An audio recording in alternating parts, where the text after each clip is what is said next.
For all your t-shirt needs, check out TeePublic's Killer Selection. Follow the link in the description.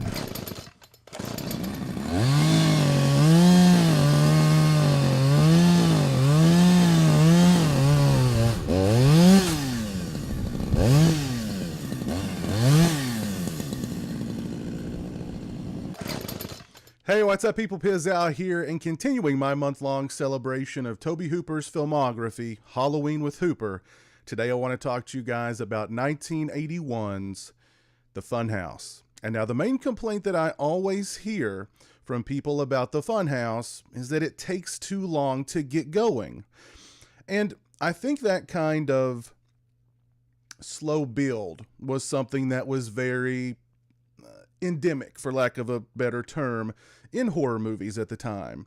But I think particularly in the case of The Funhouse, I really dug the fact that Hooper took the time to establish the characters and also establish the carnival. And I think actually more so really the carnival, and create a mood and create tension and create suspense and build the movie up kind of in the same way that he did the Texas Chainsaw Massacre. Now, when I was a kid growing up, every year around the same time of year, the carnival came through town. And I was always equally fascinated and creeped out by the carnival. The fact that there was this nomadic tribe of people who moved from town to town with their rickety rides and, sideshow attractions. There was something really fascinating about that and about that kind of lifestyle, the lights, the rides, the screams, the cotton candy. Something about that really fascinated me. There was also something about the carnies that really just creeped me out.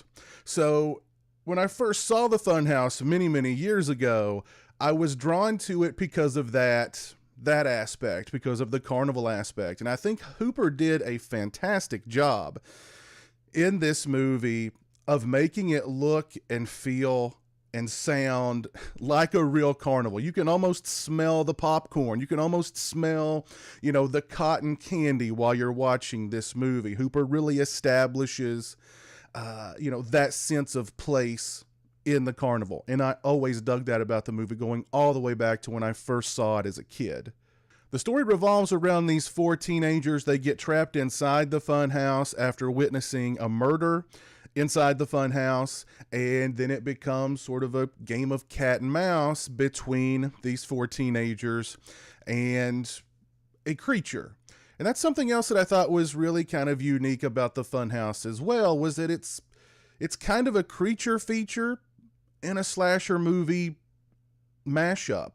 And Tobe Hooper does an excellent job using the atmosphere that he's already established and then creating suspense and tension once the movie gets going, and just ratchets those things up until the movie ends. We've got a great score. We've got some really good cinematography. This is a really nice looking movie. All the performances all around, I thought, were really good. The characters are fleshed out. They feel like real teenagers. They're more or less likable. It's not a bloodbath kind of creature feature slasher movie by any means. The creature looks pretty cool. He's got this deformed head and this awful mouth, like you can see there behind me, with this, cleft palate. But the movie also does a pretty good job of making him somewhat sympathetic, almost in the same vein as Leatherface, almost as if, he's more or less just a child in his mind, although he's big and strong and pretty scary looking. But, he's sort of the enforcer. He's the muscle for the carnies. He's just sort of there. He does whatever they tell him, and he's the one who's always getting his hands dirty in the end and having to do the dirty work. So Hooper does a good job of making him feel somewhat sympathetic as well. My only real qualms with the Funhouse have to do with a kind of an unneeded subplot involving the main character's younger brother who sneaks out of the house to go to the carnival, and he runs afoul of all these really weird, creepy people on his way there and then on his way home. I mean, this kid just has a horrible night.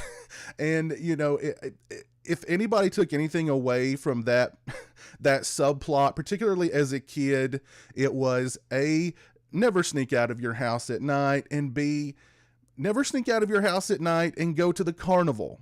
Still, overall, The Funhouse is one of my favorite Tobe Hooper movies. I think it is a really good movie all around. From a technical point of view, the acting, the makeup effects, the creature effects look great. The atmosphere is there. The tension, again, once the movie gets going, is really well done. This is just all around a really good movie, and it's not one that I hear people really talking about that much when they bring up Tobe Hooper, or they bring it up and say, oh, you know, it just takes so long to get going, you know, oh, it's just so boring, it's so tedious. And, you know, not for me. I love the fact that the movie builds. I love the fact that it establishes atmosphere. I love the fact that it establishes the characters, and I love the fact that it establishes the carnival. This is probably, not that I've seen a whole lot of movies with carnivals in them, but again, watching this movie, it brings me back to being a kid, going to that yearly carnival that used to come through my town, and I just have so many memories, and Hooper does such a good job of establishing the carnival itself as a character in the film. You know, you can smell the popcorn, you can smell the cotton candy, you can hear people screaming over on the tilt-a-whirl, you know what I mean? Or over on the teacups. You can hear the carnival barker, you know, step right up. I don't know. I've always really enjoyed The Funhouse. It's one of my favorite Tobe Hooper movies. If you haven't seen The Funhouse, by all means, go out and pick it up. Scream Factory released a really nice Blu-ray release of the movie a few years ago. I highly recommend it. Go out, check it out. Arrow also released an edition of The Funhouse on Blu-ray, and I believe it included a interview with Tobe Hooper that is not on the Scream Factory Blu-ray. So either way, whether you're region A, whether you're region B, whether you're region free, there is a Blu-ray out there for The Funhouse that I highly recommend. Either Scream Factory or Arrow, go out and pick them up. If you've seen The Funhouse, please let me know what you think of it down in the comments section below. Keep your eyes peeled. I will return soon with another Tobe Hooper movie review, this one for Life Force, and that's going to be a fun one, so keep your eyes peeled for that. As Halloween with Hooper, my month-long celebration of Tobe Hooper's filmography, continues. If you liked the video, please leave it a thumbs up. If you're not following me on social media, those links are in the description. They're also right around here. As always, thanks so much for watching. I really appreciate it. Take care, and until next time, peace.